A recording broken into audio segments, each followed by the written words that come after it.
everybody. Thanks for coming. Thanks, Anton, a lot for your kind introduction.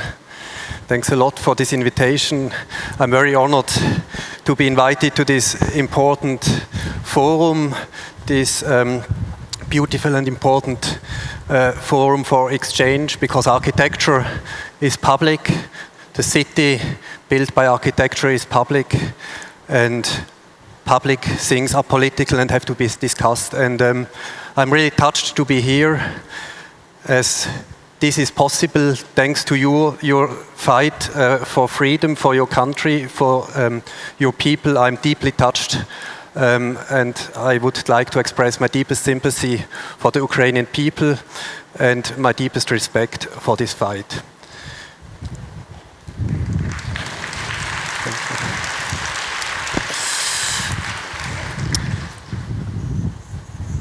Before I go into the topic of cherishing local typologies, I would give you a very short introduction of what we do as an architectural practice, what we build, because it is related to this more theoretical second part. And I would like to give you a bit an impression how we work and what our questions is. For instance, this is the Swiss National Museum we built in Zurich, which is a 19th century building about the Swiss nation, about the identity of Switzerland 100 years ago built, which we had to extend, which was very difficult. How do you deal with such a historic architecture? And we tried to find a language by roofscapes, by the materiality of the concrete that can deal with the historic context. A very similar question here in Basel, where we extended a museum from the 1930s, which is not visible on this image, by a new building, where we choose a whitish, grayish brick to establish a context, to the context, to a medieval houses, which you can see on the left-hand side, Baroque houses. What is an urban building? No? How does it behave as a volume, as a space, but also on the level of materials? For instance, you can see the shutters, no? That these windows have shutters. They are big windows of a public building, but they have a shutter like a normal house. So these details, they are very important for us to define how a building behaves in a context. This is a building not in an urban context. This is the famous Lindt chocolate factory who built their own museum.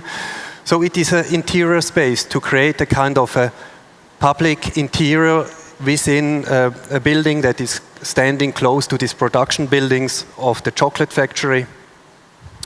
We are now working on the University Hospital in Zurich, trying to integrate such a huge machine. It's a big building, 80,000 square meters. How to integrate this in a city, to create public space within the building, but also to look for a way how to treat ecological and technological challenges of our time. You see the photovoltaic in the... No, you don't see it. Can we have the image maybe? The photovoltaic in the facade. How do we integrate sustainable ecological forms of energy production in a facade, used also as shutters and as shading elements? As this building, we were talking yesterday about timber construction, which in Ukraine is still limited to 2 floors. This is a 99-meter high building, as up to 100 meters. The structure can be built in Switzerland. The regulations were adapted to allow CO2 constructions which limit the CO2 footprint by using timber structure, which can be shown. It has not to be cladded. Ceilings and columns will be in timber, which also is important for the climate. The atmospheric climate of these apartments.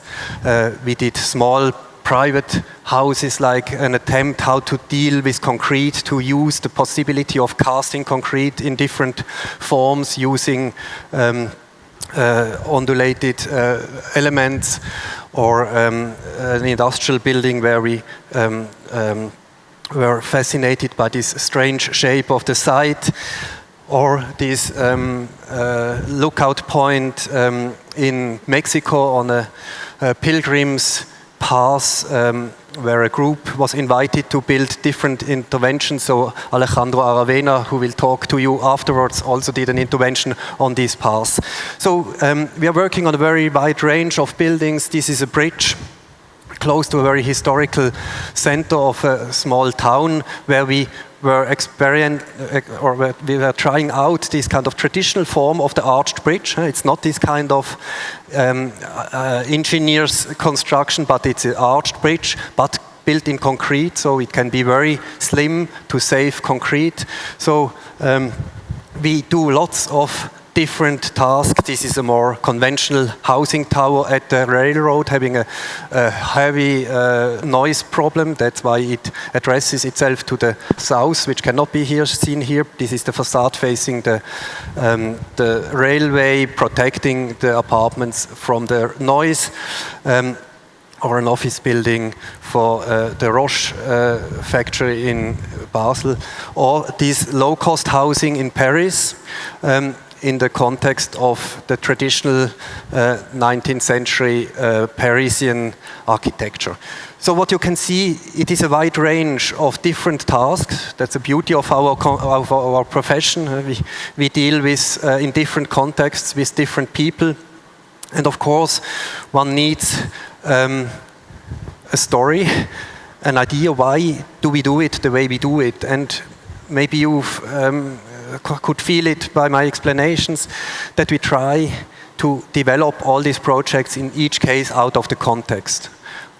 In each situation, somehow we start with zero. Of course, we have a big backpack with experiences and knowledge, but we try to look at every task with very new young eyes and develop each project in dialogue with what is around, which we did also here. It is a low-cost building. Maybe you can see these traditional French windows, which is the issue all over Paris. These buildings have these windows. But of course, we didn't, as it is low-cost housing, we couldn't afford a stone facade, so it is translated in a completely different material. Again, the city as a context was crucial here, and now I come to the real topic of this lecture, which is the typology of a site. What is defining a city? This is the question behind this series of images that I want to show you. This again is Paris as the one before. Why is this Paris? Maybe it could also be another French city, but there are features which are clearly distinctive from a city in Ukraine or in Great Britain or in Italy. This is the question which we are behind. What makes the city specific? For instance, here this is Rome. Maybe you could guess it is in a southern country. The windows are small. The courtyard is very narrow. You couldn't build such a narrow courtyard in Switzerland, as we have less sun. But in Rome, this is crucial. Creating shadow is crucial. So here, the climate is directly defining the form of architecture, which wouldn't exist in a different climate zone. This is a completely different climate. This is Hong Kong, which we visited with our students. And then you see such an image, and on the first, in the first moment, it's just a mess. No, it's just chaos. And we didn't want to stay on this level of just describing it as chaos, but we tried to get further, and I will explain you how, what the rules are behind this image. Or this is New York, completely different form of architecture. I don't even necessarily talk about the material or the style, but about the organization of the body of this architecture, about how it is addressing the public space, the street. This is Buenos Aires. you would guess, why do these buildings look as they do? Why they have this very small facade to the street, and then these crazy firewalls to the neighboring plot? Does absolutely make no sense. Why is a city organized like that? But nevertheless, if you've been there in Buenos Aires, you will immediately recognize in this image, this must be Buenos Aires. It's just any street. Lots of streets in Buenos Aires look like this. Or this is Athens in Greece, which again has a completely different expression. So our question is why, what is the character of a city, and why, how comes that Athens is like that and Buenos Aires is like that? I don't talk about the monuments, I don't talk about the exceptions, I don't talk about Paris is the city of the Louvre and of the Eiffel Tower, but we are interested in this kind of normal case. No? What is the big mass that defines our cities? That defines how people live here, how they behave, how they feel, what the potential is of these housings, what they offer, the qualities that they offer or they don't offer.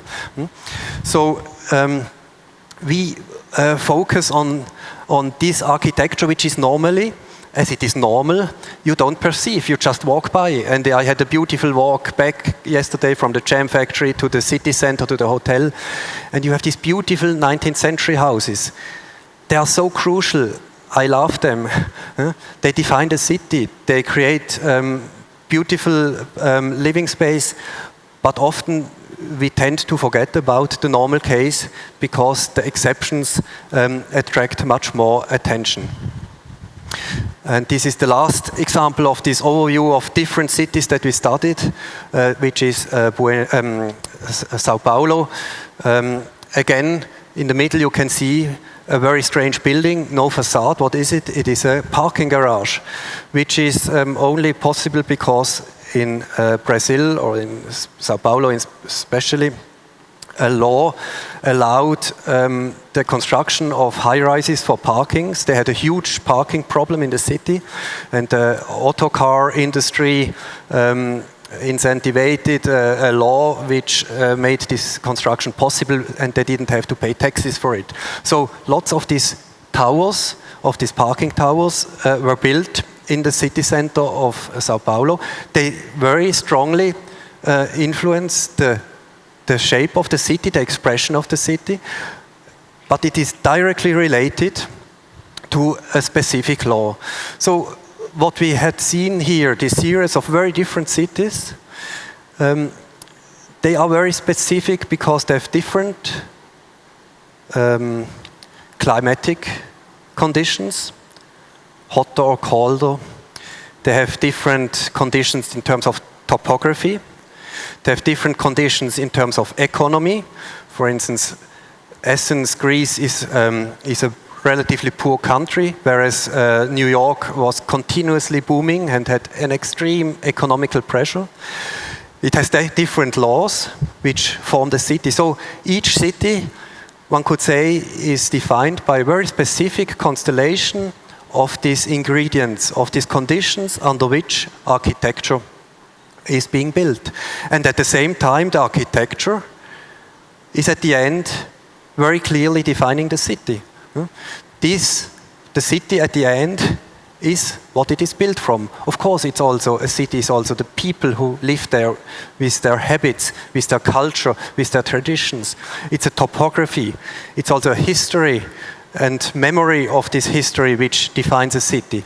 But one aspect of what a city is architecture, the built buildings. And I would like to focus on this aspect of architecture.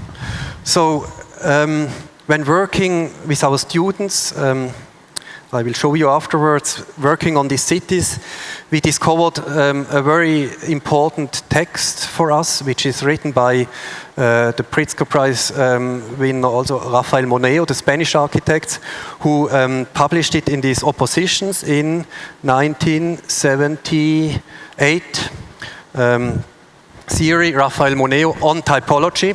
And I would like just to show you two quotes from this text, which I find crucial as it is so beautifully written, and I would recommend to everybody here to read the whole text. It is a fantastic history of the term of type and typology from 18th century to the time of when it was written. So, two quotes. The first one, he says, on the one hand, a work of architecture has to be considered in its own right as an entity in itself. That is, like other forms of art, he compares it to art, it can be characterized by a condition of uniqueness. Each building is like a piece of art, unique. It only exists once. From this point of view, the work of architecture is irreducible within any classifications. Also, he talks that each architectural work is unique.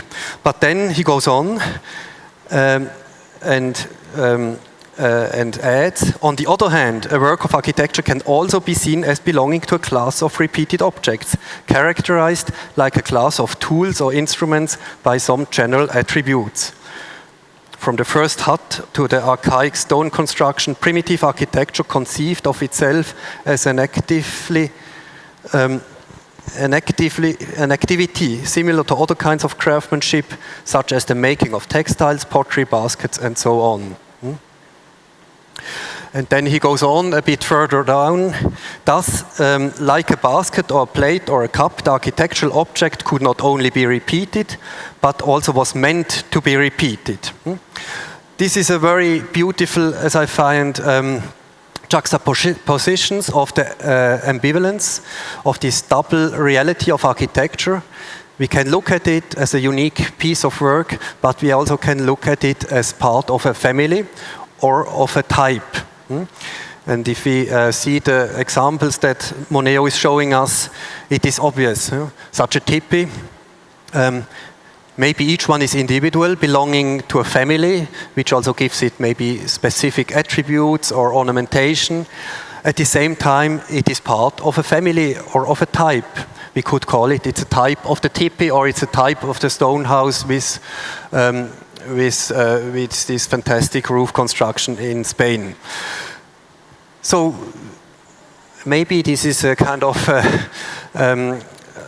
a personal statement. We are a bit fed up of this iconic star architecture where every architect tries to be kind of unique, tries to be even more spectacular than the others. And I think in our generation, this inflation for spectacular architecture came to a dead end, and we are much more interested in also the common ground, in what makes architecture something that we share. And interestingly, in a similar time as Moneo was writing this text about typology, when he was kind of finding this important character of the public character of a building, there was this series, for instance, by the famous photographers, the German photographers Bernd and Hilla Becher, who systematically took photos in a very precise way of industrial plants in Germany, originally with archaeological interest, also to document buildings which were managed to be destroyed, and meanwhile most of them don't exist anymore. And interestingly, besides architectural theory by Moneo or photography, also art was interested in serieses and in the common. So Ed Ruscha here, the American artist who did this series on every building on Sunset Strip, where he took photos of all these buildings, which normally you wouldn't consider being worth of taking photos of. These kind of peripheric conditions, non-designed accidental architecture, what we could normally call ugly. But he was focusing, like many other American artists at that time, on the normality of of real life and also of architecture. And that's where our interest connects to this art, but also here, interestingly enough, very similar. Could we have maybe the images, because I think it's more interesting to see what I'm showing than seeing me. Here, thank you. A scientific research on a street in Rome from the 16th century, where Manfredo da Furi, but also in other cities like in Venice or in Milano, others like Aldo Rossi, were interested in the historic city to do research on the relation between architecture and the city. And this is our basis, so we go back to the 1960s, 70s, when we talk about architecture, and we somehow see our work that we did with our students and our team at ETH in this tradition of being interested in the everyday architecture of the city. So we did 2 books. The first one is describing Hong Kong, Rome, New York, and Buenos Aires. And for each of these cities, we were looking for about 30 to 40 buildings, which we considered as being very typical. Buildings that, when you are in the city, would define the character of the city. And we tried to find out why they are the way they are. And we tried to classify them, as Moneo was describing. Each one can be understood as a singular piece of art, but each one can also be understood as part of a family. So for instance, in Hong Kong, you see left top these very, very slender pencil towers, and then there are also different types, high-rises. In Rome, you would find object like palazzine, which is kind of a blown-up villa, and then block structures. In New York, very different types, and in Buenos Aires, and we went on through Paris, Delhi, Sao Paulo, and Athens. And I would like to quickly show you some of this research. I think I have to shortcut it at a certain point of time.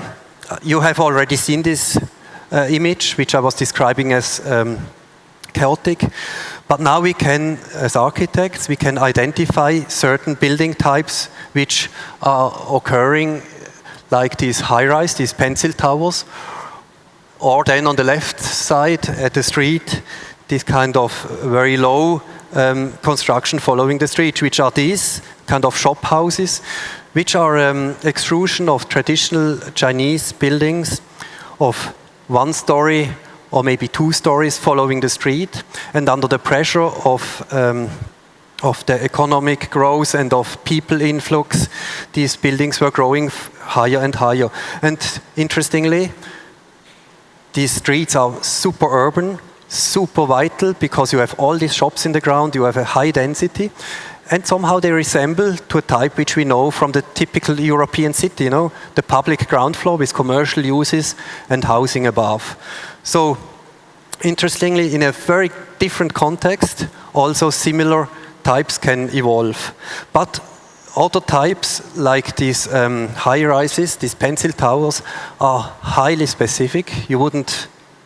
I think you wouldn't find them in a different city, so I would like to talk about this left tower here, which is consisting of apartments which have just 1 single room per floor. You can see the window, the big window on the right-hand side. This is 1 floor. Left to it, a small toilet, and then the kitchen with a window. You can see the tubes from the toilets and the kitchen that are falling down. And the rest is just a staircase. You can see now on the left-hand side this type. One space, 1 small toilet, and the kitchen. And the kitchen has an entry to the fire escape staircase and the living room too, because this is the rules at that time that ask for double 2 fire exits. So why would you build such a thing? It was, they all date from the 1980s and 90s, before the handover from Hong Kong from Great Britain to China. So investors got nervous and they made, even if they had just a small plot, they wanted to create much more, get the most money out of it by creating the highest possible buildings.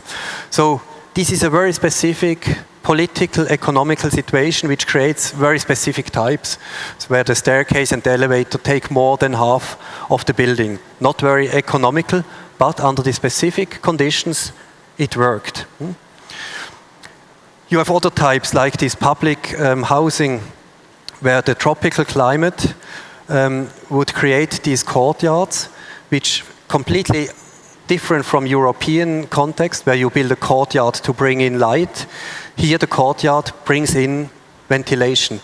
You can open your door and your window, so from the outside facade, the air ventilates through your apartment and is sucked up in this kind of chimney effect of these very small courtyards.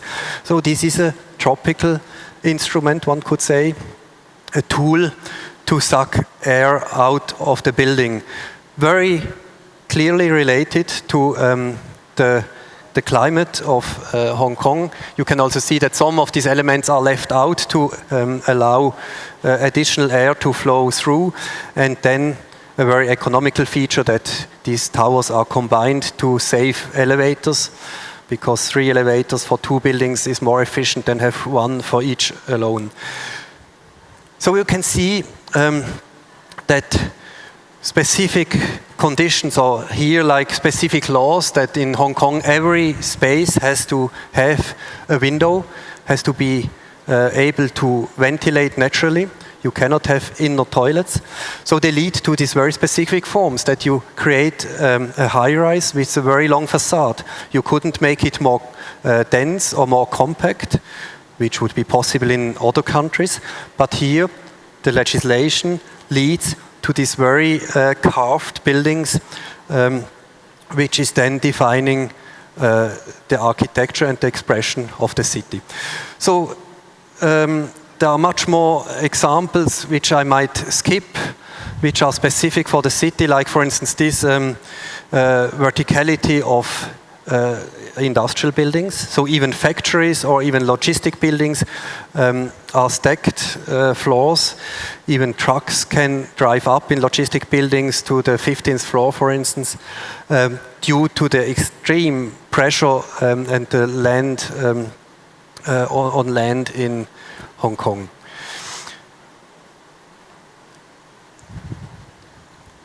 Rome is completely different. In Rome, you have 2 types. One is on the right-hand side, these very small, compact palazzinas, which are individual developments of private investors with a certain social standing, which are, for instance, this one. They have a clear legislation, 1 staircase.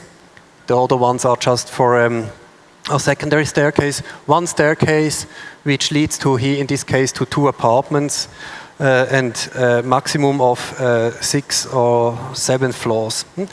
And within this legislation, you have a big variety from different times, from the 1920s, 30s, or the middle one is a more recent one.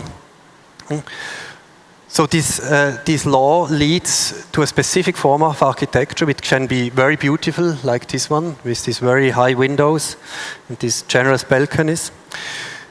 And the second type is the one of the public housing, which had a very big boom under Mussolini, when Mussolini, this is the center of Rome, destroyed a big part of Rome to have this representative monumental axis to the Colosseum, where the Roman ruins were presented. So a whole neighborhood was destroyed, and these people had to be relocated.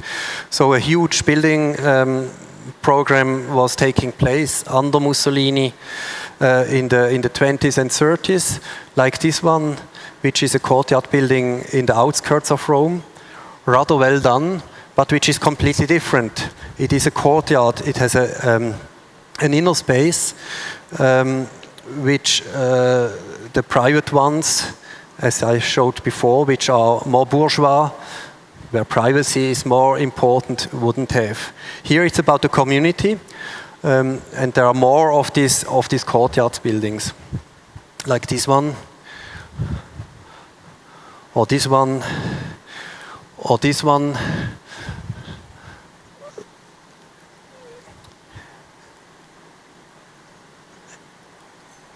Or this one. So you can see that again, in each time we can talk about the individual project. Each one is different, has a different social standard, has a different expression. For instance, here is this beautiful rounded, a bit futurist staircases and elevator shafts. But at the same time, they also share a certain culture. And what I would really like to stress is these buildings, they all refer to each other. They learn from architecture which was built before, and they develop something further, and they also can be then developed further after them. Architecture is not an invention out of nothing. Typology, the term of the typology, bears in itself the potential to learn from historic examples, to learn from heritage, and to bring heritage to a new form, to a more contemporary form, and to hand it over to the future. I think this is crucial, as architecture often is understood as an expression of an author, of an architect, who, out of his kind of genius, draws up on the white paper a solution. And what we discovered looking at these examples, they all refer to a knowledge, a shared knowledge, which is inherent, because it's rather complex to build such a building. No? There's so many issues to be resolved. Access, relation to the street, parking in this case, how a facade works, how the balcony is organized. And my claim is that if you have to resolve as an architect all this out of your own kind of capacity on the white paper, architecture will always be boring, because it will be generic and not very specific. Whereas if we kind of can relate to a tradition which also already resolves quite lots of questions, architecture can be more interesting and more performative. These architectures are super performative. Now, for instance, this one, if I go back, by this meandering form, the surface of this building is getting bigger. So this is also a very economical feature, how to create living space which is bigger than if the block would just follow the contour of the street. So all these features are developed over time by lots of people, and we should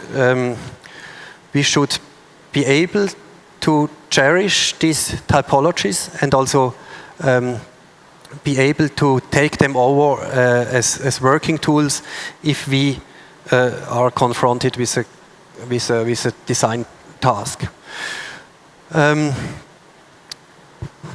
Buenos Aires is another example, so I have already shown you. This is the map of Buenos Aires with these blocks of 120 by 120 meters. Originally meant that one block is one owner, a kind of a farmhouse, a courtyard building, and you can see that downtown around the center, where you have more pressure, where the plots would be more expensive, they were divided into 2 or 4 or 3. And this process of partition went on and on and on, with the densification, with the plots getting more expensive, so that at a certain point of time, law was implemented that the minimum width of a plot would be 8 meters 33, which means that a block of 120 meters, that some of these plots are 8 meters 33 deep, long or large, and 60 meter deep. You can see some of these plots and how to resolve this. This is an early type, which is a kind of a courtyard type, so a building that stretches into the depths and has these long courtyards. But then Also multi-story buildings were developed, so kind of buildings behind each other. This was a possible solution. Or other solutions were to introduce a kind of a street to, as the street were missing. And you can see these different projects which all deal with the fact that they have to achieve the depth of the plot. So they introduce streets in the interior, they introduce systems of walkways. So this building here has just a very, very small facade, and then in the depths of the plot you would have all these individual houses. So there is a lot of intelligence in these solutions. And one is this one, which is introducing a passage, one could say. Yeah, it is a passage, even linking the two sides of a block and bringing light and bringing public access to the inner of the block.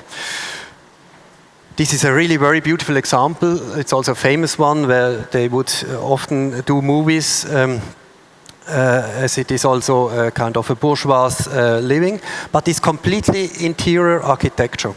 All these apartments are facing this passage space.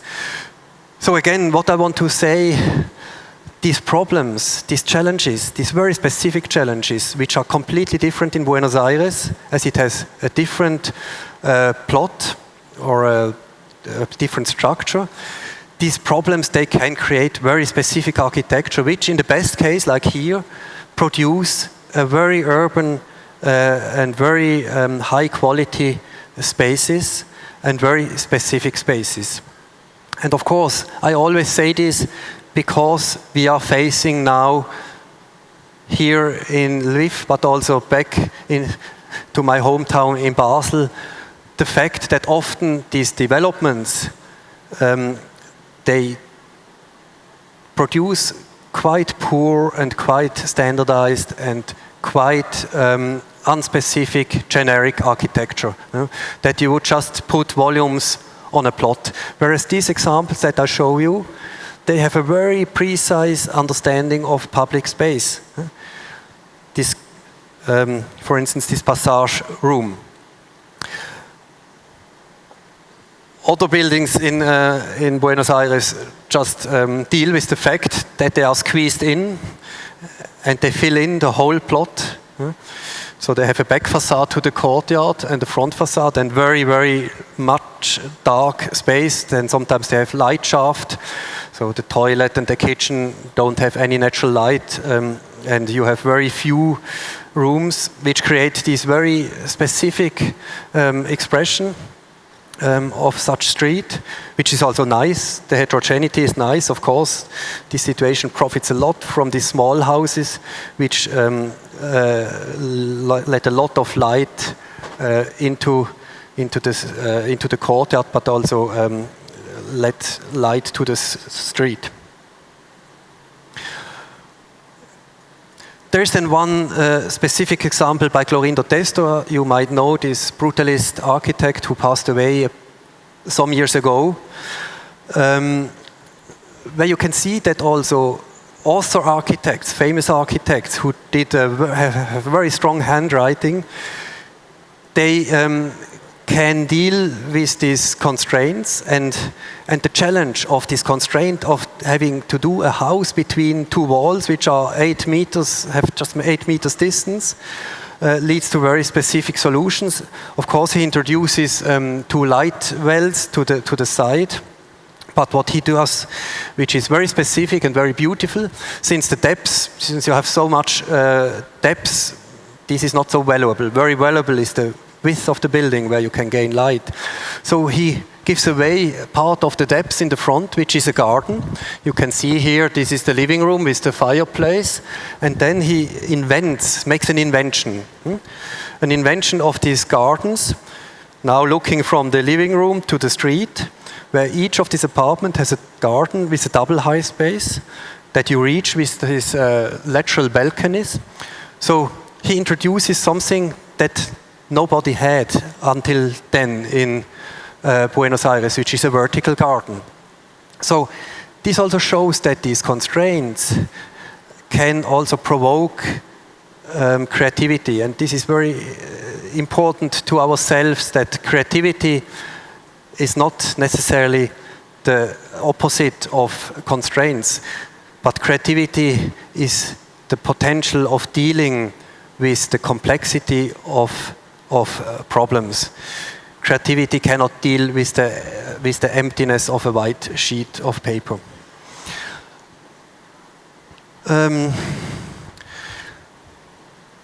There is much more to show daily. Maybe I make fast, because this is also a very political chapter. Daily, I would only show you examples which were built after the independence of India from Great Britain, which led to a complete restart of architecture. This enthusiasm of being independent, of building up a state, attracted lots of young practitioners, engineers, but also architects, who made a clear cut. So the colonial architecture was left behind, and these architects, they really went back and were researching on traditional typologies in India, and they developed a huge series of buildings on the right-hand side. So it's always a bit dangerous to show this juxtaposition. Maybe it's a bit too direct, but nevertheless, these buildings were directly inspired by traditional types. You can see that each story is different.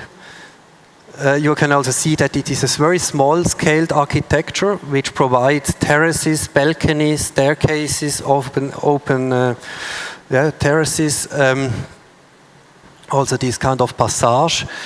And if you look at it, at the floor plan, one floor plan after the other, they are changing from floor to floor. So it's a kind of a Tetris, a super complex system. Indian architecture has obviously a very strong affinity to mathematics. So there is a high degree of intelligence of resolving architecture in the 3 dimensions. It is also related to the sheer fact that at that time elevators were not available, so these buildings are not very high. So they look for a new scale, a small scale, but for a huge complexity. And there is a beautiful series of all these buildings with these open staircases related to the climate, which are beautiful and which also create really. This is maybe not such a good image, but create a kind of high quality of living. And lots of them are developed by architects who are known, but also by the department of the city, who built 10,000s of apartments since there were these demographic changes, Pakistan getting split off, and huge masses of people immigrating and coming to the cities.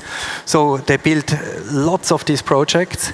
And you can see now, I flip through, this is the catalog we did of this book, showing floor plan, image, small description, and the site plan.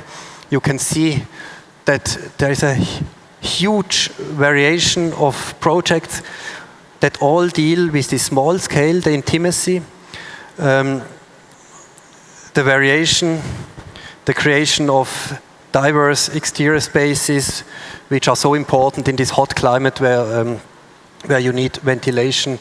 Like for instance this one. And so this is just a short overview. There are more and more and more, maybe since time is almost over. Should I show another city, or maybe we just break off here, because there's a lot to see. There's also, theoretically, you could also download. There are apps at the moment. I think with the latest system they don't work, but you will find them, Hong Kong typology, where you can also study these projects. Maybe just to finish, I mean, can I run through? Maybe What I wanted to say... Okay, I don't say anything. Thank you. Thank you, Christoph. One small announcement. There could be interruption with electricity, so the generator will be switched, and for that it will be needed 1 minute. So if the electricity will turn off, 1 minute and it will turn on. So let's wait, okay, if it will happen now. But before that, thank you so much for your lecture, Christoph. Thanks. I think everybody saw how much knowledge and how much deep research sits in everything we have just seen in your lecture. So the rhetorical question may be, if we have this knowledge about our own cities, and how this knowledge would help us to design in our own cities, and design in proper way to understand our own culture. During you think about your questions, because I think there will be a lot, I will use my chance to give one question to Christoph. I think that by many architects, like writing or research, let's say, it's kind of escape from constraints. Thinking about out of the reality. In your writing, it's diving into these constraints. So I'm wondering how your work, because it seems that your work is sometimes beautifully redefining the existing and even the typologies. So how you decide where to redefine, or redefine more, redefine less, to follow more or follow less the existing typologies, and if every of your project really, let's say, follows this scheme of typological approach. Yeah. Well, this is a very complex question and an important one. And, thanks a lot. So, I think not very different, but from Ukraine, and I guess most of you are architects, so you know there are lots of constraints in our profession. I think more than ever. We have, even Switzerland seems to be a rich country. We have extreme economical pressure because everybody wants to make money, you know. We have ecological requirements, we have legal requirements. So we are kind of being suffocated by all these requirements, no? And of course, talking about these buildings also was an escape, really, as you were beautifully describing it, no? To find, maybe also to see also positive aspects in this kind of outdoor framework, and of course in each project, or as I have to put it like this, you've seen the projects we did. All of them are kind of a singular occasion. We have very little kind of standard production. We have seen this beautiful lecture about the kindergartens. No, this was a different time. Now in Switzerland, the city is built. Wherever we build, we have a very specific shape of the plot, very specific conditions, very specific requirements. So, a kind of a standard solution is anyway not possible. We cannot directly relate to these types. Maybe the Paris one was a bit an exceptional one, because it was a kind of, they were clearing a plot. So there we could go relatively close to existing types, which we also liked. But in most cases, you couldn't directly use this knowledge. Maybe you can take over some fragments. But normally it's fighting for the clearness, and maybe new types arrive, but normally these types that are given, they don't fulfill the requirements that we have. So we have to be creative. Thank you. Maybe you will need headphones because of echo here. So. Колеги, хто має питання до пана Гартенбайна? Я вже бачу підняті. To our speaker, I can already see some raised hands, but I just wanted to share a small observation. It was extremely lucky of me to visit Basel Museum with our speaker, and I have an observation about the details that Christoph shared. So this building is the building that uses analog decisions from the adjacent building, which it expands and extends, and the floorboards has a specific structure there. And what is it meant for? Because historically the parquet board was getting drier and this horizontal surface was fragmented into pieces, but the new buildings with new materials are so perfect, so if you lay the floorboard, then it will be ugly staying in the same shape for dozens of years. So they intentionally separated these wooden boards so that every board is separate.